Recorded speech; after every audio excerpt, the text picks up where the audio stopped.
Majestueux mais inhospitaliers, les déserts ont toujours fasciné l'humanité. Pourtant, nous les connaissons mal. Et bien qu'ils évoquent la solitude et les confins, il semblerait que l'empreinte de l'homme s'y fait chaque jour un peu plus importante. En Amérique du Sud, le désert d'Atacama est le désert le plus aride de la planète. En certains endroits, aucune goutte d'eau n'est tombée depuis 500 ans. Dans ces conditions extrêmes, la vie se limite au strict minimum et s'organise autour du peu d'eau disponible. Mais ce désert hostile se révèle formidablement riche en minerais et il attire aujourd'hui les hommes. L'industrie minière et les grandes villes de la côte ont accaparé les précieuses ressources en eau. Les petites communautés et les fragiles écosystèmes sont aujourd'hui les premiers touchés. Pour faire face à cette menace, des scientifiques se mobilisent.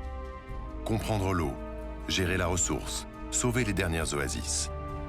Des plus petites formes de vie aux plus grosses industries, tout le monde se retrouve désormais à la poursuite de l'eau.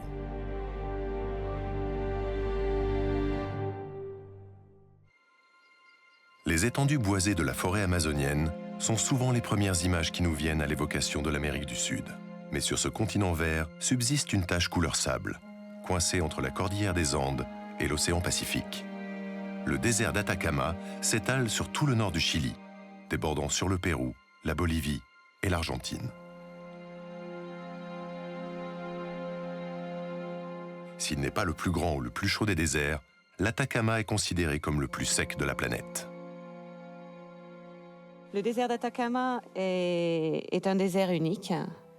C'est un désert hyper aride, un désert où il ne pleut pas. Dans le désert d'Atacama, il n'y a aucune vie végétale et par conséquent aucune vie animale, à la différence du désert du Sahara où il y a des animaux, des scarabées, des souris, des mouches. Dans le désert d'Atacama, il n'y a rien. C'est le désert absolu, c'est le vrai désert.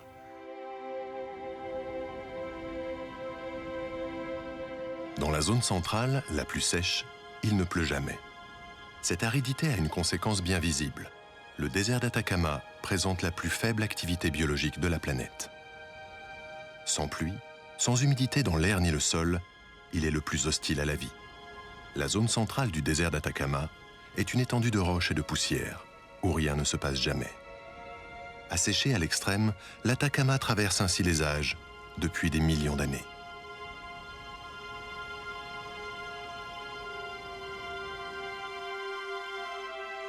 Mais sur les marges de ce désert, on trouve des zones plus propices à la vie. L'Atacama est bordé à l'ouest par la côte Pacifique, où se situent quelques grandes agglomérations. À l'est, il s'élève jusqu'au contrefort de la cordillère des Andes, où des communautés indiennes ont profité de la présence d'eau pour fonder des villages. Ce désert est né d'une particularité géographique. Sur la côte Pacifique, le courant de Humboldt qui remonte de l'Antarctique refroidit l'air et empêche la formation de nuages. De l'autre côté, la cordillère des Andes avec des sommets à plus de 6000 mètres bloque les nuages et l'humidité en provenance du bassin amazonien. Mais cette absence totale de pluie est-elle seulement une légende? Ou est-elle avérée scientifiquement? Les habitants de l'Atacama, qui vivent majoritairement dans les grandes villes de la côte, doivent se poser la question. Début 2015, une pluie exceptionnelle s'est abattue sur la région. En seulement 24 heures, il a plu autant qu'en 15 ans habituellement. Dans cette zone aride sans végétation, l'eau se mélange au sable et provoque des coulées de boue mortelles. Et les infrastructures ne sont simplement pas prévues pour la pluie.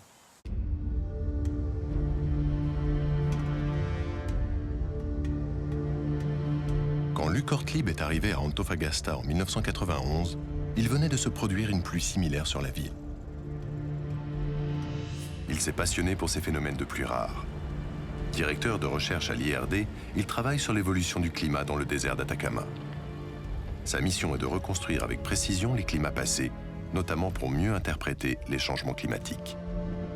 En bordure de la ville, il a repéré un site qui pourrait lui en apprendre plus sur ces épisodes pluvieux.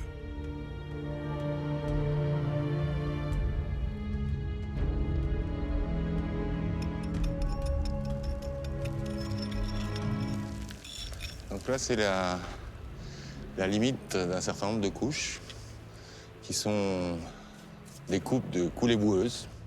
On a un recoupement, la coulée boueuse la plus ancienne de cette séquence, une ici, une là, troisième, une quatrième, cinquième, sixième, septième, 8, 9, 10. On doit avoir une douzaine de couches ici qui doivent correspondre à peu près aux derniers 500 ans. Donc voilà, les seules évidences de pluie, une douzaine de pluies en 500 ans. C'est la côte du désert d'Atacama.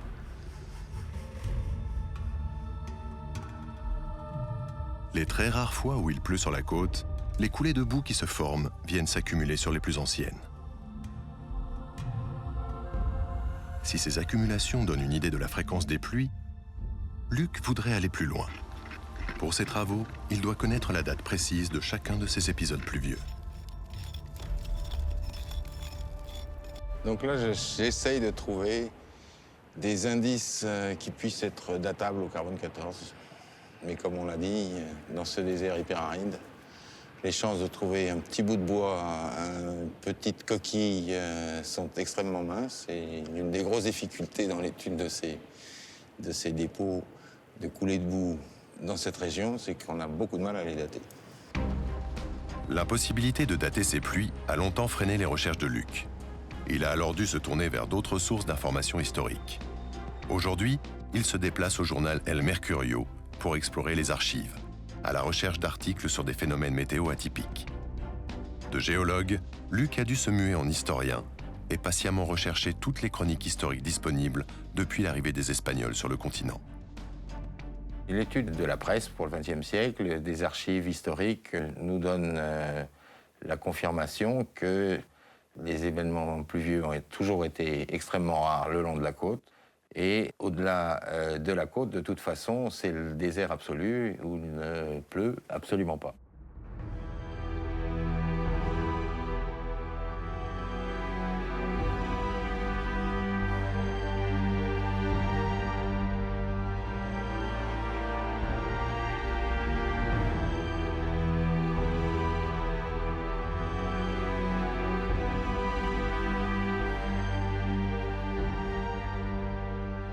L'étude des archives historiques a apporté des précisions sur le climat des 500 dernières années. Mais Luc travaille aussi sur des périodes de temps beaucoup plus anciennes. Et comme l'Atacama ne porte pas d'indices capables de le renseigner, Luc a fini par se tourner vers la mer.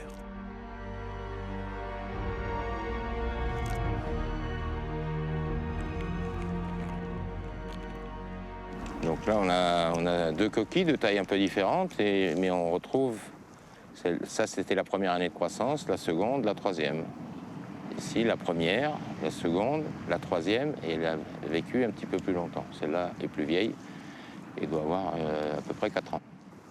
Dans certains cas, sur certaines coquilles, on a une anomalie de croissance d'été beaucoup plus marquée et qui nous donne les anomalies de température qui se produisent durant le phénomène El Niño. Durant le phénomène El Niño, on a 1 ou 2 degrés de température de plus. El Niño est un phénomène climatique exceptionnel qui peut modifier tout le climat de l'océan Pacifique. Il se produit quand les eaux chaudes, habituellement au large de l'Australie, se déplacent vers les côtes de l'Amérique du Sud sous l'effet des vents et des courants.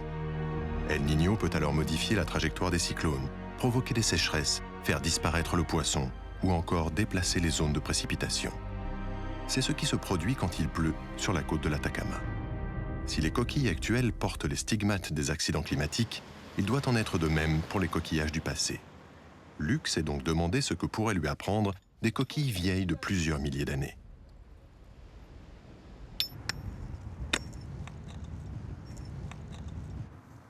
Donc là, on a à la fois des coquilles comparables à celles qu'on trouve sur les plages actuelles et des espèces, et cette espèce en particulier, qui actuellement vit dans des eaux nettement plus froides que celles qu'on a à Antofagasta. Lors du dépôt de ces sédiments et de ces coquilles, les eaux étaient plus froides à cet endroit-là. Avec ce procédé, Luc a patiemment pu recréer les climats passés de la côte du désert d'Atacama.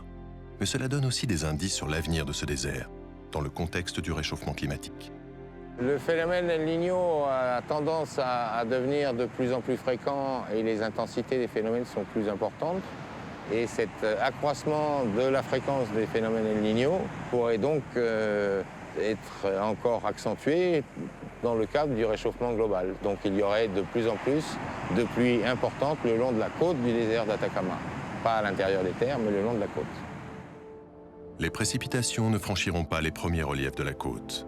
Au-delà, s'étendra toujours le vaste plateau sur lequel il ne pleut jamais. C'est la zone centrale du désert d'Atacama. Mais l'absence totale de pluie ne permet pas de justifier à elle seule une telle aridité. Pour percer ce mystère, Elisabeth Lichtevou et son équipe ont entrepris de quantifier cette sécheresse en différents endroits du désert.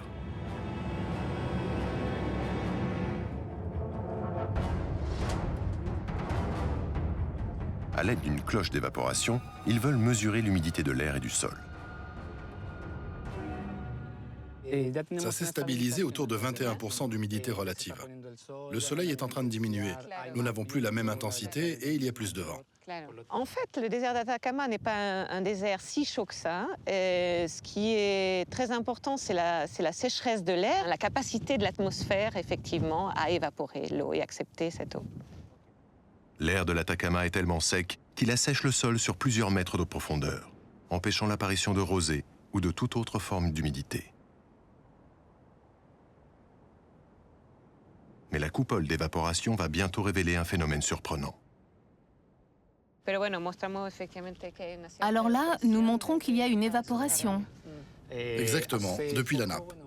Le niveau d'eau est peu profond ici, 1 mètre approximativement. Alors nous avons effectivement un peu d'évaporation.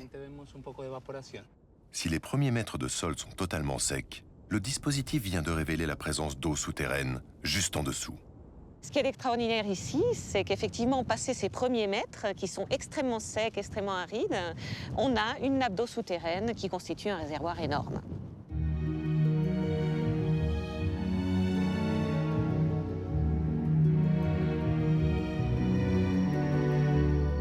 Le désert d'Atacama est bien le plus aride de la planète.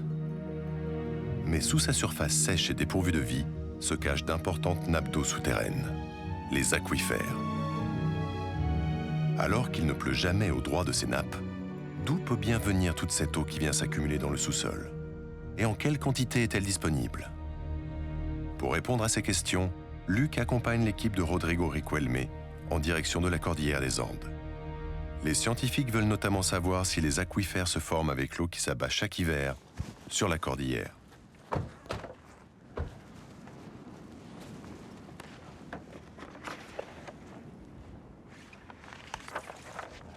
La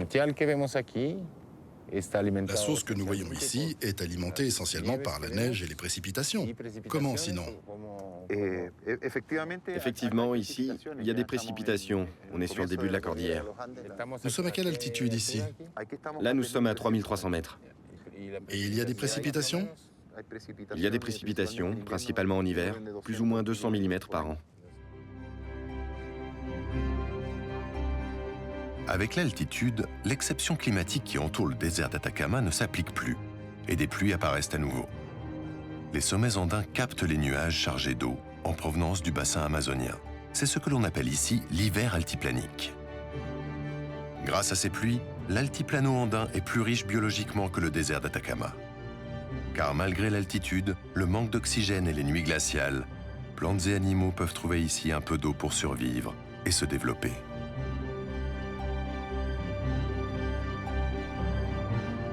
Est-ce cette eau qui alimente le désert d'Atacama? Avant de répondre, les scientifiques doivent d'abord analyser la source.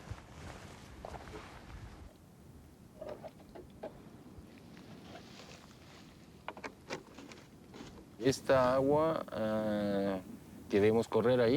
l'eau qui passe ici, où va-t-elle finir? Va-t-elle arriver jusqu'à la mer? Je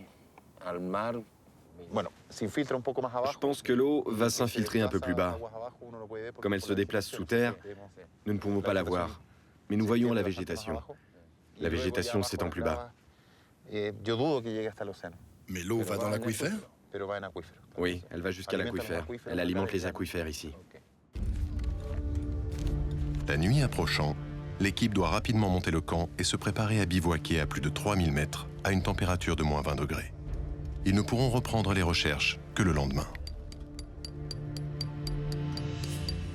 Il devient urgent de mieux connaître le nombre, la taille et le fonctionnement des aquifères. Car sans ces énormes réserves, c'est toute l'économie d'un pays qui pourrait être plongée dans le noir.